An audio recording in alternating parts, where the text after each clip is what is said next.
기원전 429년 창궐한 팬데믹 가운데 지도자 페리클레스를 잃은 아테네는 펠레폰네소스 전쟁의 주도권을 잃고 급격히 무너졌다. 스파르타는 아테네가 약화된 틈을 타 델로스 동맹을 이끌며 육상과 해상 모두에서 파격적인 승리를 누린다. She wove her voice through Socratic riddles. Master, can a woman's wisdom reach the truth? If it seeks truth, she'll go farther than any man.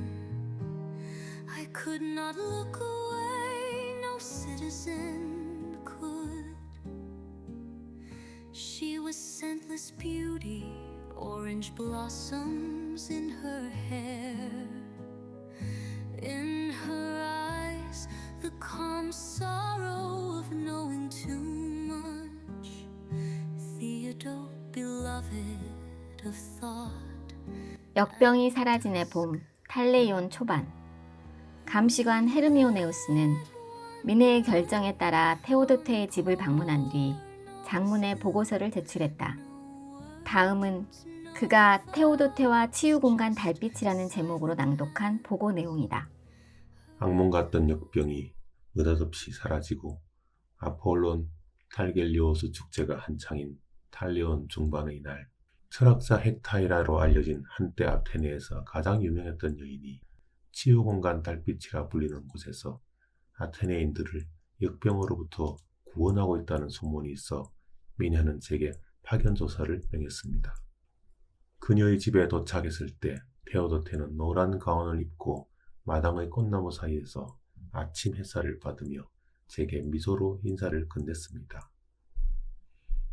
그 인사는 감시자를 맞이하는 경계가 아니라 오늘 하루 동행할 이에게 보내는 순수한 기쁨이었습니다. 헤르미오네우스님, 저를 따라 달빛에 가보시겠어요? 치유공간 달빛, 그곳은 이상하리 마치 고요하고 따스했습니다. 기둥은 둥글게 회랑을 따라 펼쳐져 있었고 중앙에는 빛이 돌고 있었습니다. 향신료와 약초 향이 극히 풍기는 실내에서 저는 한 여인을 만났습니다. 동방에서 왔다는 그녀는 이 공간의 부지배인이자 셰프라고 했습니다. 테오도테는 그녀를 마르가리따라 부르며 저의 견학을 부탁했지요. 마르가리따는 맑은 눈빛으로 제게 인사를 건넸고 곧 약초가 무성한 실내 식물원을 안내하며 그 속에 숨겨진 약초의 이치, 음식의 효용, 그리고 몸을 위한 배려가 깃든 요리법을 설명해 주었습니다. 그녀의 손짓 하나하나는 마치 고대 경전의 구절들 같았고 저는 옮겨 적는 대신 마음에 새기듯 그 말을 들었습니다. 우리는 약국을 지나 다실로 갔고 거기서 동방의 차를 함께 마셨습니다. 그녀는 차 한 잔을 제게 내밀며 이건 몸을 맑게 하고 마음을 가라앉히는 약차랍니다. 라고 했습니다. 이어 들른 곳은 치료와 돌봄의 공간이라 불리는 병동이었습니다. 그곳에서 환자들이 평화롭게 누워있는 모습을 멀찍이서 바라보았습니다. 이어 회랑을 돌아가자 실내 리케이온이 나타났습니다. 한 철학자가 강의를 하는데 수십 명의 청중이 조용히 듣고 있었습니다. 견학을 마치고 중앙홀로 돌아가니 기다리던 테오도테가 반기며 다가왔지요. 마르가리따에게 고마움을 전한 뒤 저는 테오도테와 응접실에서 마주 앉았습니다. 궁금한 점이 너무 많아 질문이 끊이지 않았고 그녀는 하나하나 차근차근 대답해 주었는데 대체로 이렇게 요약할 수 있습니다.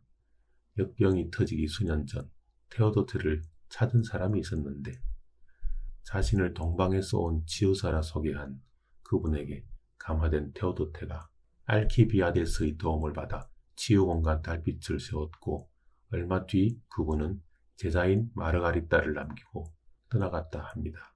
특이한 점은 그분이 별다른 치료제 없이 환자를 낫게 했다는 사실입니다. 이에 대해 테오도테는 고유기운이라는 표현을 썼는데 제가 설명하기는 역부족이라 그녀에게 정중히 답변서를 부탁했고 며칠에 걸쳐 작성한 답변서를 제게 보내주어 기쁜 마음으로 이 보고서와 함께 제출합니다.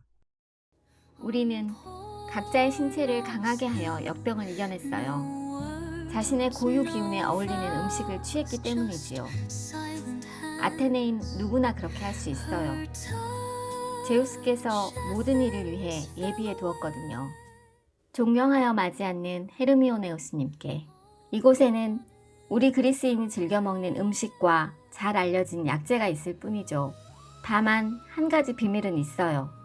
헤르미오네우스님께 말씀드린 대로 이 공간을 설계하신 동방의 현자께서 모든 사람은 각자의 고유 기운이 있고 모든 음식도 각각의 고유 기운이 있다 하셨고 또 고유 기운이란 우리가 아는 사계절의 기운이라는 것 그러니까 봄, 여름, 가을, 겨울의 기운을 말하며 사람이나 사물은 그중 하나의 기운에 지배된다고 하셨지요.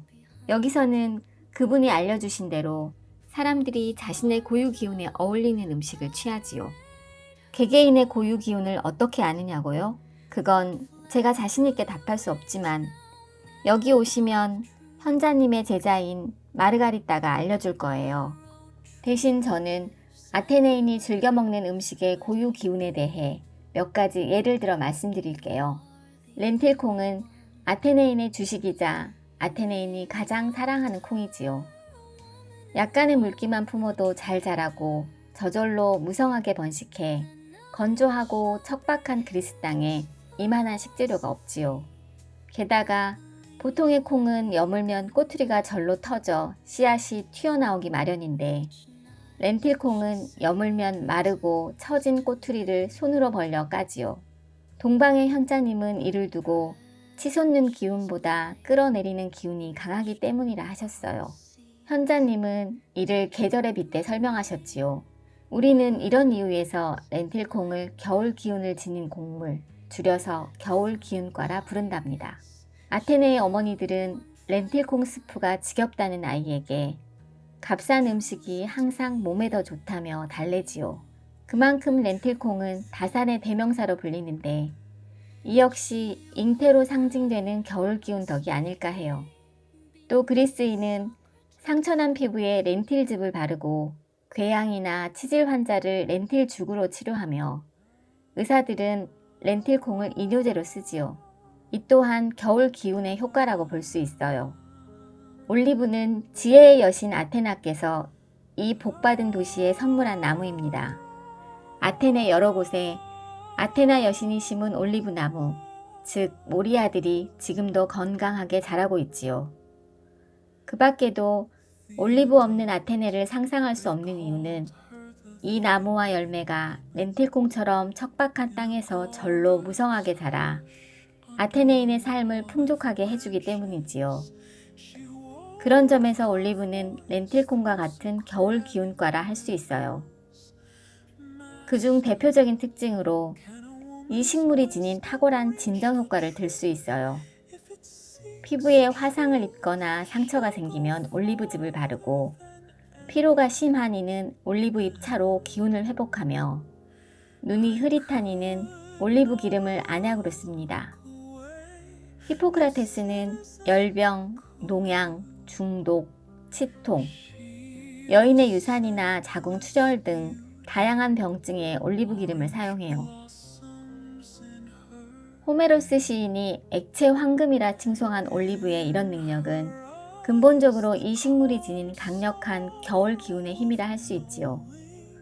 운동 전에 올리브 기름을 바르면 관절이 유연해진다. 히포크라테스의 이 말은 올리브가 지닌 겨울 기운의 극적인 능력이라 할 수 있어요. 농업의 여신 데메테르께서 아테네인에게 선물해준 식량 보리는 아마도 겨울 기운을 대표하는 음식이 아닐까 해요. 보리는 햇빛이 좋은 밭에서 자라고 추위에 약해 겨울에는 밥이 퍼지지 않고 나달은 기운이 부족해 가운데가 갈라져 있어요. 보리빵 마자는 한 끼 식사인 동시에 만인의 소화제입니다. 탈수와 변비에 이보다 나은 약이 없고 피가 돌지 않아 숨을 헐떡이고 머리를 들지 못하는 사람도 보리죽 한 사발이면 벌떡 일어나지요. 보리빵은 오래 묵혀도 상하지 않아 아테네 육군의 휴대식으로, 아테네 해군의 항일식으로 쓰인답니다. 이와 더불어 아테네인이 보리죽을 의술의 시인 아스클레피오스에게 바치는 것을 보면 차갑게 끌어내리는 보리의 겨울 기운이 얼마나 센지 알 수 있어요. 또 보리와 올리브는 같은 기운을 지니고 있어 둘을 섞어 만든 마자빵은 그것만으로도 훌륭한 식사가 됩니다. 그래서 아리스토파네스는 자신의 희곡에서 감옥에서 보리빵만 먹어도 멀쩡하게 지낸다고 썼지요. 포세이돈의 아내 암피트리테가 태초의 바다에 뿌려주었다는 소금은 아마도 지상에서 겨울 기운을 대표하는 물질이라 할 수 있어요. 소금은 생명의 원천이자 모든 음식의 밑바탕이 되고 전능한 방부제이며 가장 널리 쓰이는 소독제입니다. 아테네인은 다른 수단이 없다면 모든 종류의 염증에 소금을 쓰고 소화나 배설같이 끌어내리는 치료를 위해 먼저 소금물부터 마시지요. 소금 찜질이 화기를 진정시키고 염증을 가라앉혀 주므로 히포크라테스는 소금을 두고 신체 내부와 외부를 정화하는 약재라고 칭송했지요. 현명한 아테네인은 오랜 세월에 걸쳐 염전을 일구어 만들어낸 소금으로 부와 건강을 얻어 이 도시를 헬라스에서 가장 부유하고 강력한 폴리스로 만들었어요.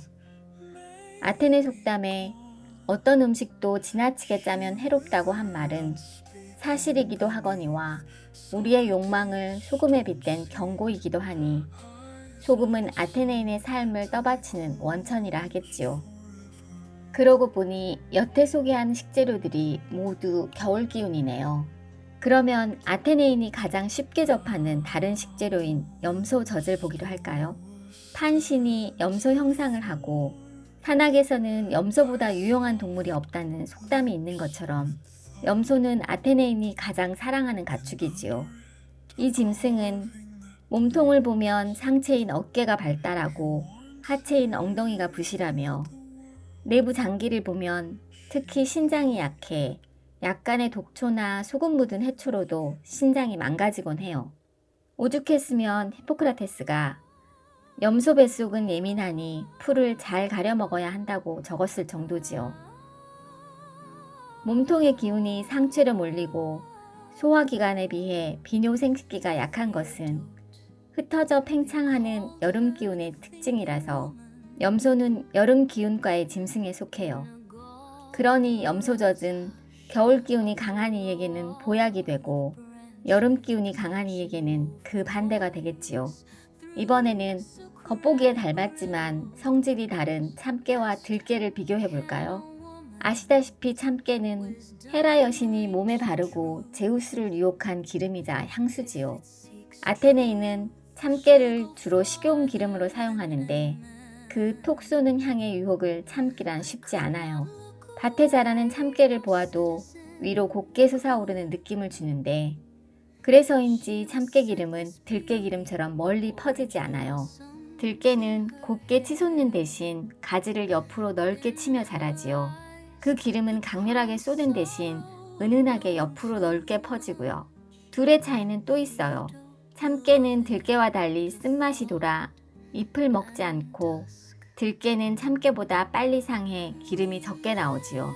이것은 참깨가 치솟는 봄, 그 중에서도 이른 봄의 기운을 지녔음을 뜻하고 들깨는 팽창하는 여름 기운을 지녔음을 뜻한다고 현자께서 설명하셨지요.